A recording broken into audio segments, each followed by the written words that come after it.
Video kali ini saya nak berkongsi dengan anda berkaitan banjir besar yang berkemungkinan akan berlaku sekiranya perang nuklear atau perang dunia ketiga yang membabitkan bom nuklear berlaku. Dan apakah persediaan kita, preparation kita di dalam kita menghadapi situasi darurat, sama ada secara jasmani atau rohani. Jadi insyaAllah bagi anda, saya dah kongsikan live saya ni, letakkan link saya ni di mana-mana grup, keluarga, Telegram, WhatsApp.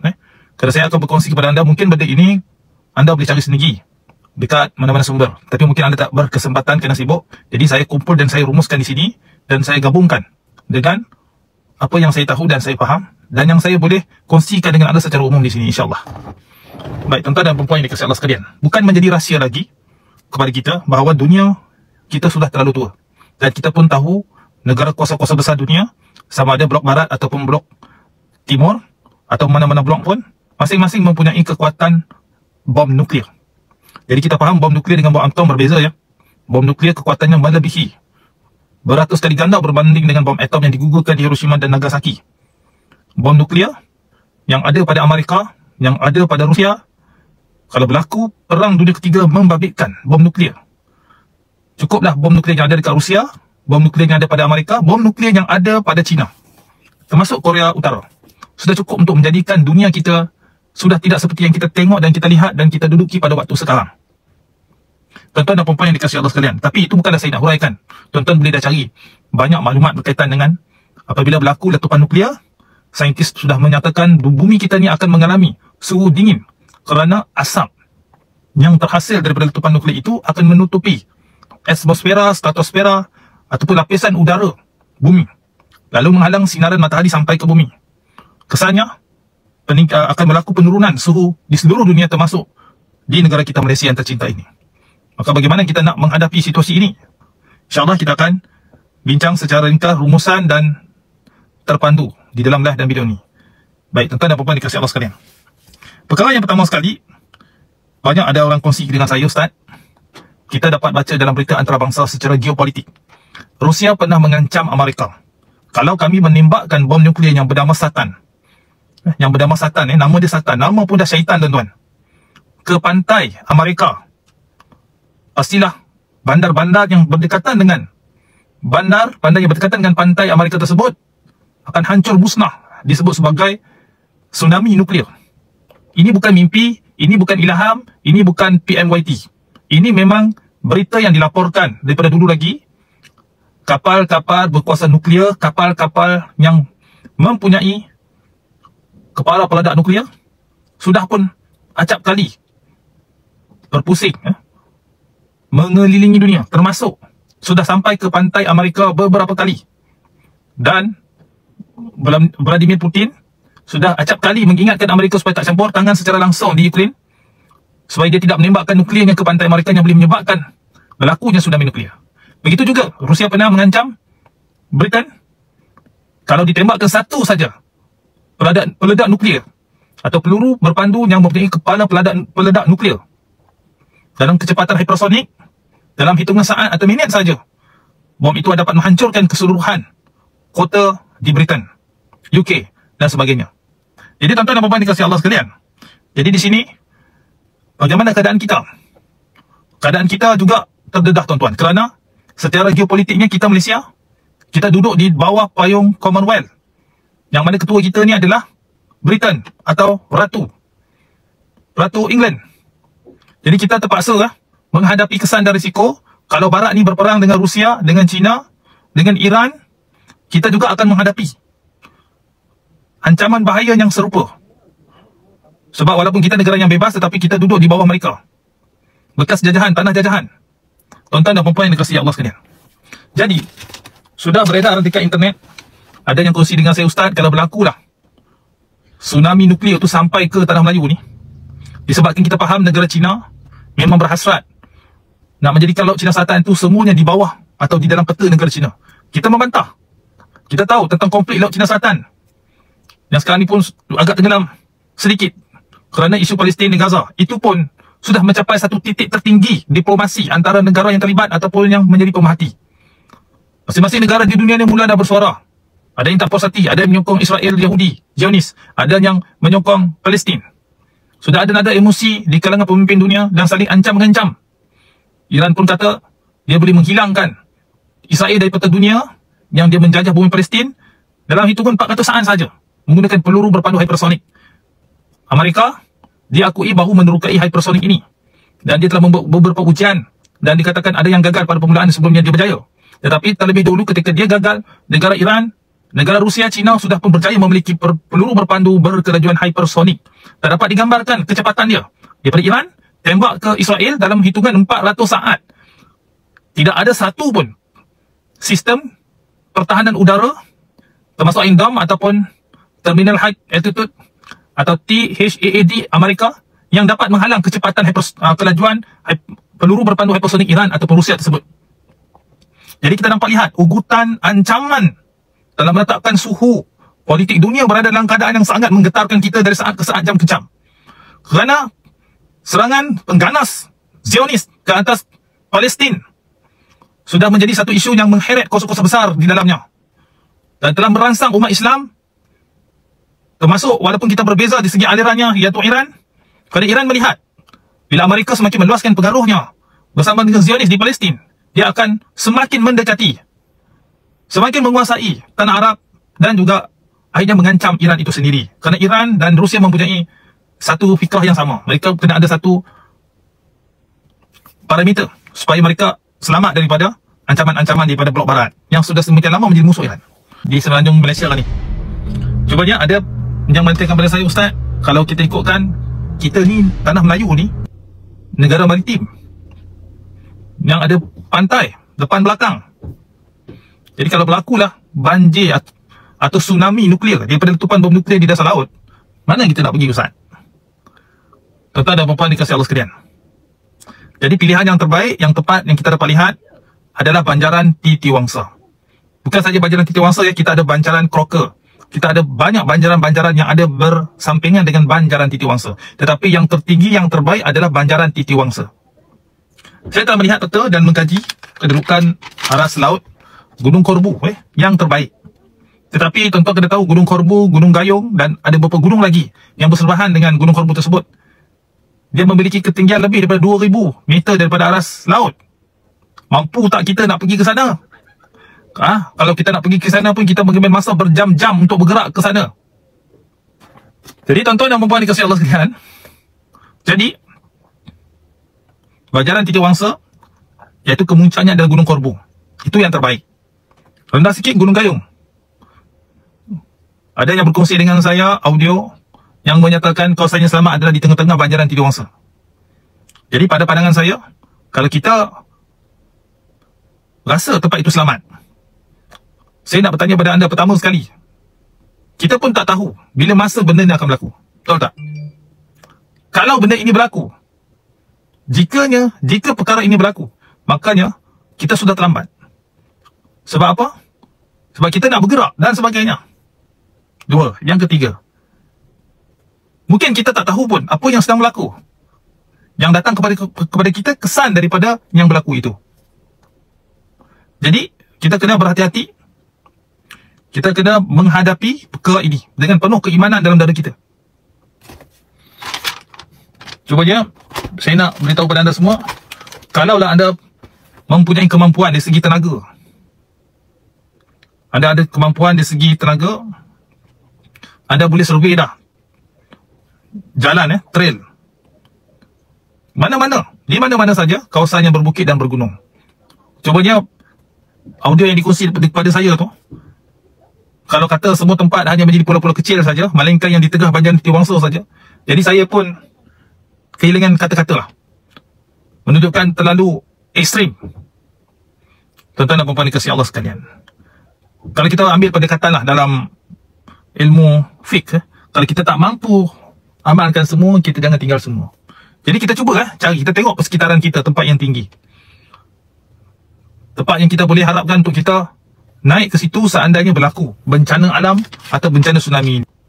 Jadi tuan-tuan dan puan-puan dikasihi Allah sekalian, tentang banjaran Titi Wangsa ini, tuan-tuan saya nak beritahu, kemuncak banjaran Titiwangsa ni hanya pendaki-pendaki yang biasa mendaki gunung saja yang boleh sampai. Tuan-tuan kena faham, kawasan tengah banjaran Titiwangsa ni yang setahu saya, yang saya baca dalam peta ni adalah Gunung Korbu yang kedua tertinggi kalau tak salah saya ya. Dan untuk sampai ke area itu, kita akan menempuh perjalanan berjam-jam melalui perkampungan orang asli, melalui paras ketinggian yang berbeza-beza, yang mana semakin tinggi kita pergi semakin kurang oksigen, semakin sejuk semakin dingin.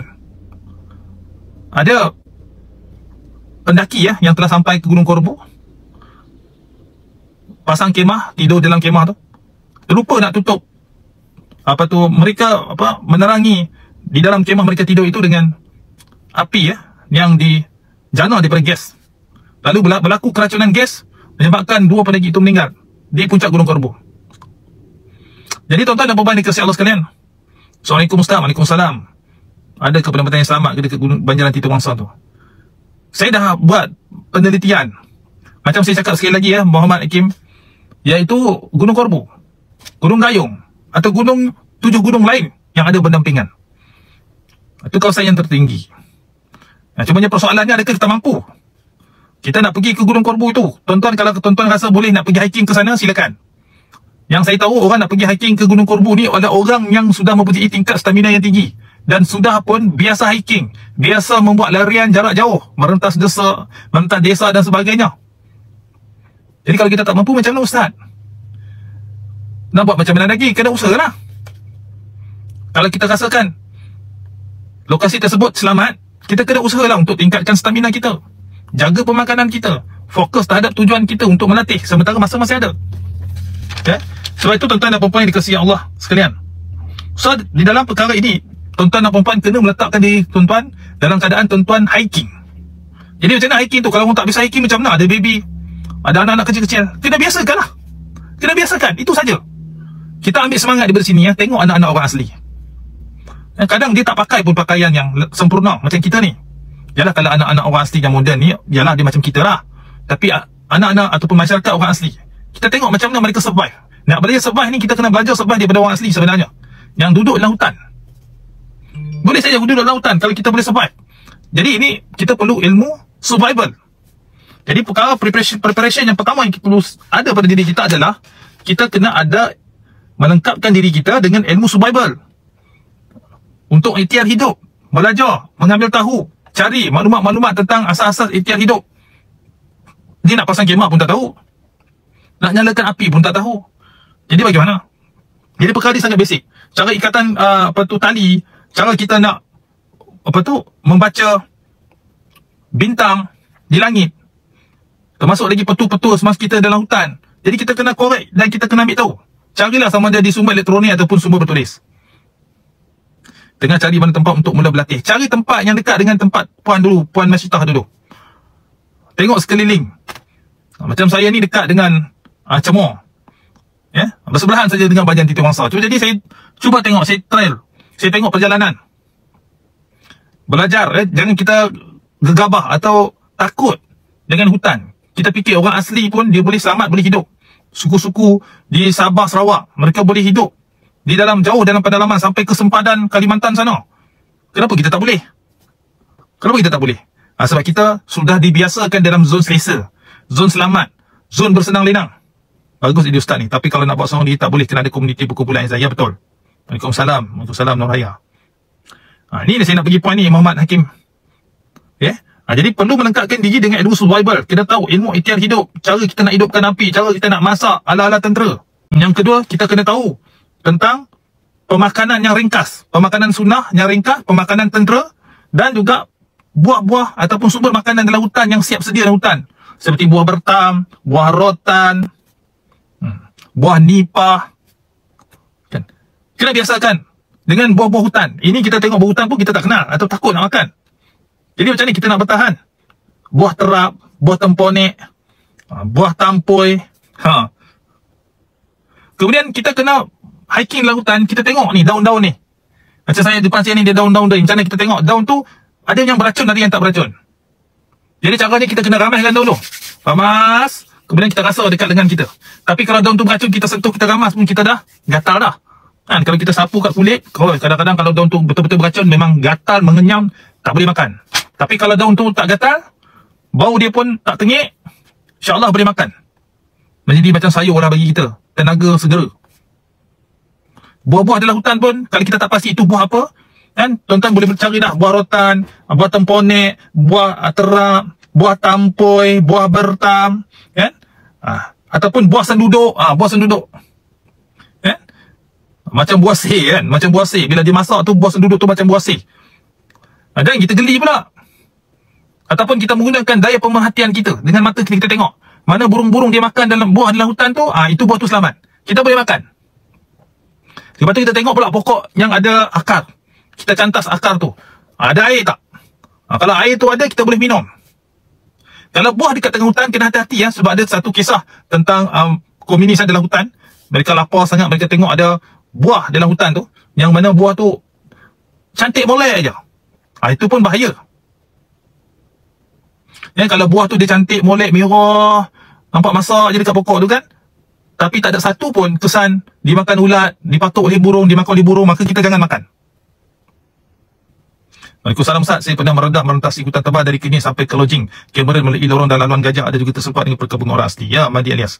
Dia persoalan tentang banjir disebabkan tsunami nuklear ni, ataupun banjir atau tsunami disebabkan letusan nuklear di laut ataupun di dasar ataupun di mana-mana bahagian laut, di pantai kita ataupun pantai negara jiran dan sebagainya. Dia bukan membabitkan tentang hutan yang perlu kita masuk, tetapi tempat tinggi yang perlu kita capai. Dah Mahdi, inilah persoalan dia yang paling penting sekarang ni. Tapi bagus dah tu, ini satu pengalaman boleh merentas hutan sebab tu saya kata kena biasakan hiking.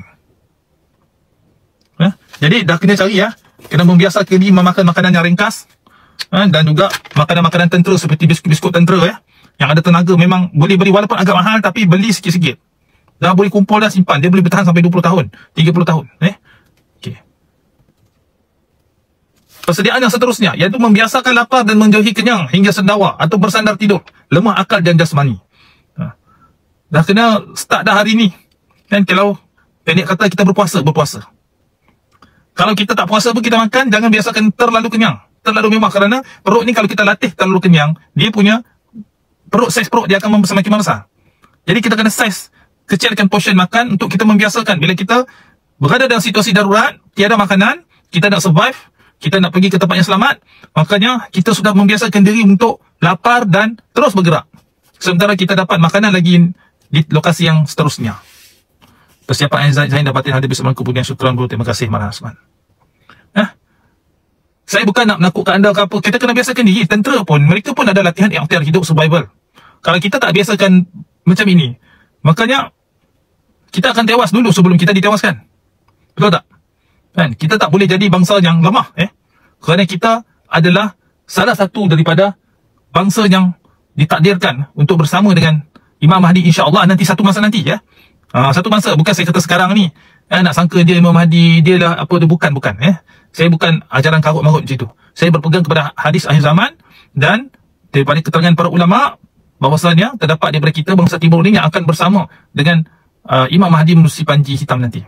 Siapa golongan silat ke, golongan tak silat ke, itu belakang kira. Yang penting daripada golongan kita. Jadi kalau Allah pilih kita, takkan kita nak lari, takkan kita nak penakut.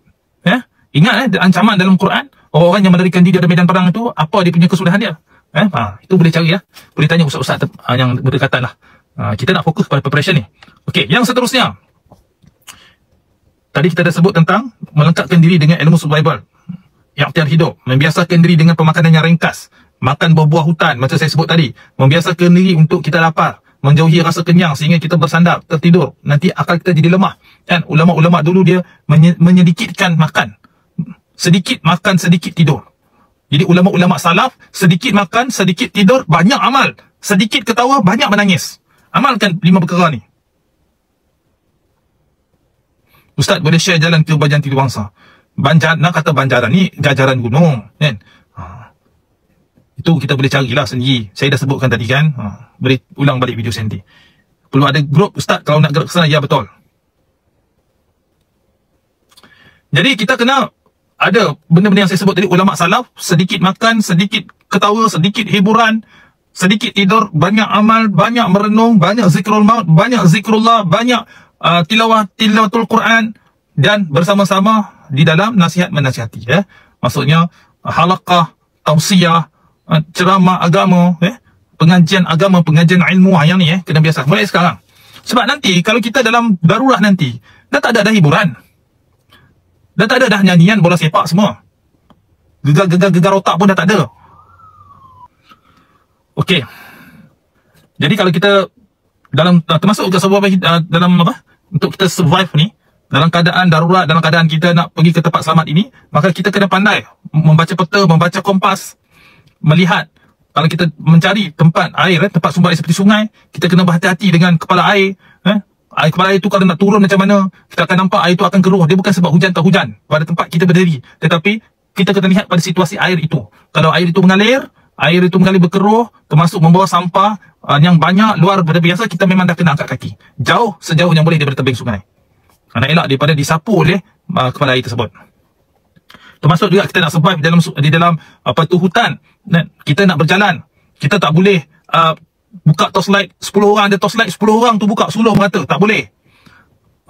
Kalau dulu saya berlatih dengan masa saya dalam kadet polis dulu, saya diajar untuk ikhtiar hidup oleh pasukan tentera daripada camp Butterworth. Mereka datang, mereka memberi cara tip bagaimana kita nak jalan dalam hutan ni, tak pakai torchlight, berjalan saja.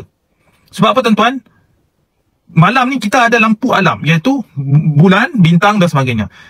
Mata kita akan dapat menangkap cahaya yang ada pada bumi, yang ada pada daun, yang ada pada haiwan, khususnya bila kita berjalan. Try lah, cubalah. Tapi banyak orang bagi pandangan kita jangan berjalan pada waktu malam, bahaya. Kerana pada waktu malam ni haiwan dia akan keluar. Tapi kalau kita dah tak ada pilihan, jadi saya nak beritahu, bila kita berjalan dalam hutan, kita kena minimiskan penggunaan cahaya lampu, torchlight. Kalau kita nak elak diri kita ini menjadi perhatian haiwan, maka kita tidak boleh membuat bising, meminimalkan lampu dan bau makanan. Kena jaga. Ini perkara-perkara yang detail-detail ni. Sebab tu kita perlukan bekas yang sedap ataupun memastikan tidak ada bau. Sebab tu masa berjalan, kalau dulu saya pernah bergerak, saya pernah mendapat tip daripada orang asli, kalau mereka masuk hutan berburu, tidur dalam hutan, mereka akan menggunakan mereka akan membakar gaharu ke apa ke yang menghasilkan asap yang kecil, kerana asap itu akan menghilangkan bau makanan ataupun bau tubuh badan kita. Umpamanya, penting. Tuan-tuan dan puan-puan dikasihi Allah sekalian.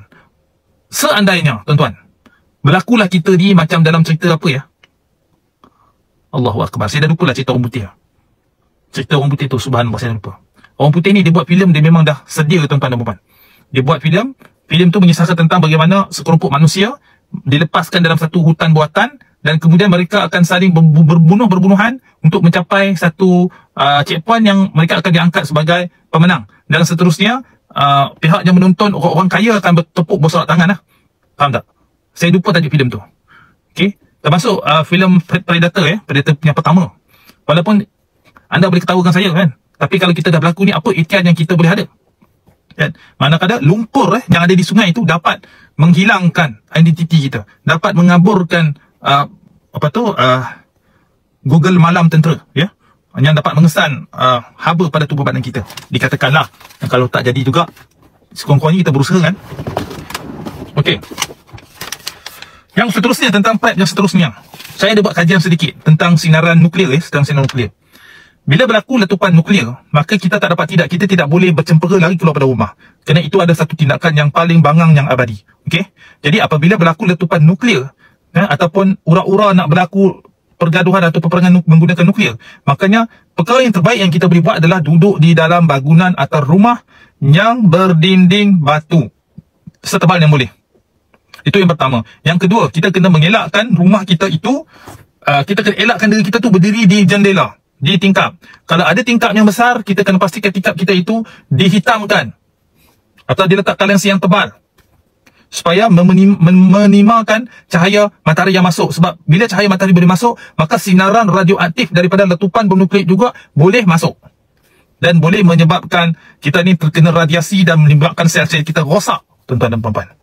Kalau jadi mutan macam X-Men tak apalah, boleh bantai balik Zionis tu kan? Tapi masalah dia menyebabkan sel badan kita berubah, merosak, dan boleh menyebabkan kematian mengejut pada sistem pernafasan dululah, dia akan attack. Jadi saya dah boleh buat dia hanging game betul Faizal. Faizal. Faizal betul. The Hunger Games. Itu. Kita kena bijak, kita kena cekap, kita kena pandai membaca situasi dan kena cepat bereaction. Itu kena berlatih diri kita, okey. Jadi untuk menghadapi sinaran nuklear lagi, kita kena pertimbangkan beberapa perkara. Saya ada buat study sikit. Alhamdulillah. Okey.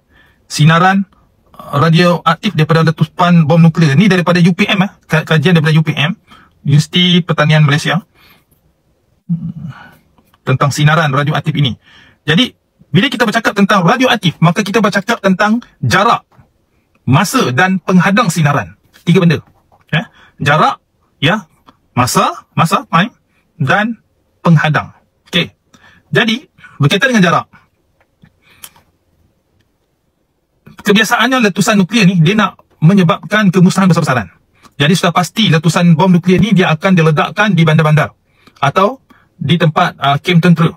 Ini strategi peperangan moden sekarang ini. Mereka akan meletupkan bom, sama ada bom konvensional ataupun bom nuklear, ke lokasi yang strategik, sumber tenaga, ke empangan, menyebabkan banjir radioaktif, ke pantai, ke laut pantai, menyebabkan tsunami nuklear, ke tengah bandar, menyebabkan musnahnya bandar sekelip mata. Jadi faktor jarak. Sebab tu kalau berlaku ura-ura ni sekarang, apa yang berlaku di Timur Tengah, membabitkan kuasa-kuasa besar yang mempunyai bom nuklear, makanya kita dah mula seharusnya memikirkan tentang keselamatan kita, pertama yang berdekatan dengan pantai dan yang duduk di tengah bandar. Itu. Kerana ini faktor jarak. Lagi dekat kita dengan jarak yang tempat lokasi yang berpotensi untuk digugurkan nuklear, makanya lagi tinggi kita mendapat kesan radiasi. Itu ya. Ini saya bukan cakap, ini saintis yang cakap. Ini bukan mimpi ya. Ini bukan mimpi. Jangan main-main. Ni ada yang main-main, yang mesej saya tak berlaku pun. Ini bukan pasal berlaku, ini persediaan ya. Kemudian yang seterusnya tentang masa dedahan. Jadi kita kena bila berlaku letusan nuklear, kita kena duduk satu tempat yang jauh daripada jendela, yang dia bertutup semaksimum yang mungkin, dan kemudian dalam antara 12 hingga 24 jam minimum itu kalau tak berlaku letusan nuklear yang berturutan, yang berdekatan, yang boleh sampai kepada kita. Itu tak fikir lagi tentang sinar radioaktif yang ada pada atmosfera yang akan boleh sampai pada kita. Kita bercakap pada masa dia berlaku. Okey, kemudian penghadang. Penghadang ni yang menarik, tuan-tuan. Penghadang ni yang menarik, saya tengok.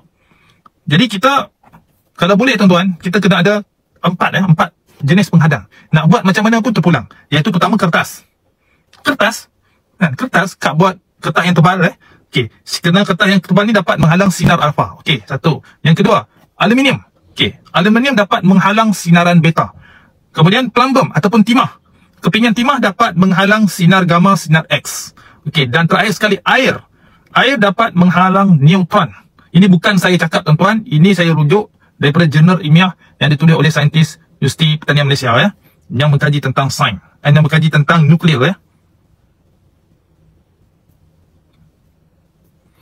Jadi tuan-tuan dan puan-puan dikasihi Allah sekalian, kalau kita dapatlah buatlah benda ni kan.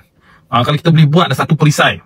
Kan? Kita buat sendiri kan? Ada lapisan kertasnya, ada aluminiumnya, ada mungkin kat luar tu plastik. Kalau plastik tembus tuan. Kalau plastik dia boleh tembus aluminium dilapik kertas, aluminium, plumbum atau timah, dan akhirnya lapisan air. InsyaAllah. Kan? Kita akan dapat dihadang daripada radiasi itu kena pada kita. Ini satu jawapan kepada anda yang mungkin mencari cara macam mana kita nak menghadang perkara ini berlaku. Daripada sinaran X ni daripada sampai kepada kita. Kalau dekat rumah lah, kalau kita nak stay in dekat rumah kita tu kita yakin tempat kita hidup dan mati kat situ. Makanya kita dah boleh memikirkan lah idea ini. Yang diberikan pandangan oleh saintis ni, macam mana kita nak pastikan dinding rumah kita tu dah ada batu. Okey, dah ada, maksudnya batu tu lepas tu nak kena lapik dia pula dengan plumbum, dengan timah, dengan aluminium, dengan kertas dan dengan air, dapat menghalang neutron. Jadi bukan impak secara langsung daripada bom nuklear. Kalau impak secara langsung yang dekat dalam jangkauan kemusnahan yang kekal, yang hakiki nuklear, maknanya dia seperti bom konvensional biasa, akan menyebabkan kemusnahan lah. Tapi yang saya maksudkan ini sinaran radiasi daripada letupan nuklear. Itu ada senarai 10 preparation ni. Okey, kita dah cakap tadi tentang melengkapi diri dengan ilmu survival, membiasakan lapar dan menjauhi kenyang, mengurangkan tidur, berlatih untuk membanyakkan zikir, untuk menguatkan spiritual kita, kerana spiritual kita penting. Kalau mental kita down, dalaman kita down, awak down ke tu, kalau kita down, habis. Kita down, kita akan rasa lemah, kita rasa panic attack, kita rasa anxiety, dan kita akan boleh datang halusinasi dan delusion. Benda-benda yang kau mahu tu. Jadi itu berbahaya. Dan seterusnya, secara kerohanian lagi, ada 5 cara kerohanian lagi. Iaitu yang pertama sekali, memperbanyakkan zikir la ilaha illallah. Tuan-tuan, dalam hadis Nabi yang sahih disebutkan tentang zikir la ilaha illallah ini dapat menjadi penghadang kita dengan api neraka. Jadi kita kiaskan hadis Nabi ini. Api ini juga merujuk kepada api neraka dekat dunia ni, iaitu api daripada bom, api daripada nuklear. Jangan cakap kalau begitu selamatlah orang yang lain yang kena. Jangan kata gitu, kan? Kita cakap berdasarkan hadis dan kita kiaskan. Kerana api di dunia ini pun daripada api neraka, betul tak? Membanyakkan la ilaha illallah. Kemudian memperbanyakkan hubungan hati kita dengan Nabi Muhammad SAW. Bila saya kata hubungan hati, bukan kata selawat. Sebab ada orang yang berselawat tetapi hubungan hati dengan Nabi tak ada. Dan tetap buat maksiat, tetap buat sihir orang, tapi banyak selawat, banyak baca Quran, tu tak jadi, tak jalan. Orang tu tak jalan. Jadi kita kena membanyakkan, memperkukuhkan, memperkuatkan hubungan hati kita dengan Nabi Muhammad SAW. Sebab Nabi Muhammad ni, dia simbol kepada kesejukan, kedamaian, keselamatan, syafaat, bantuan dan pertolongan daripada Allah. Yang ketiga, kalau boleh mulai hari ini kita hafazlah Quran sebanyak-banyaknya, ayat yang boleh. Sebab bila berlaku darurat nanti, Quran, kertas pun semua bakal akan musnah, bakal akan hancur, bakal akan hilang tercicir dan mungkin sekali kita tak boleh bawa. Dalam bentuk fizikal. So, bawa Quran dalam hati kita. Jadi, yang ni kita hafal. Khususnya surah-surah yang penting. Seperti Al-Kahfi, Al-Baqarah, surah Yasin, surah Sajadah, surah-surah yang penting, dan termasuk makna dia, kita tadabbur makna dia, kita cuba cari makna dia, kita faham. Sebab ayat Quran ini, wa nunazzilu minal Qur'ani ma huwa shifa' wa rahmatun lil mu'minin. Diturunkan Quran ini sebagai syifa dan rahmat, ubat dan rahmat, kebaikan yang banyak padanya. Jadi boleh berlaku keajaiban juga kalau kita benar-benar yakin kepada Allah dan Allah mengizinkan keajaiban itu berlaku.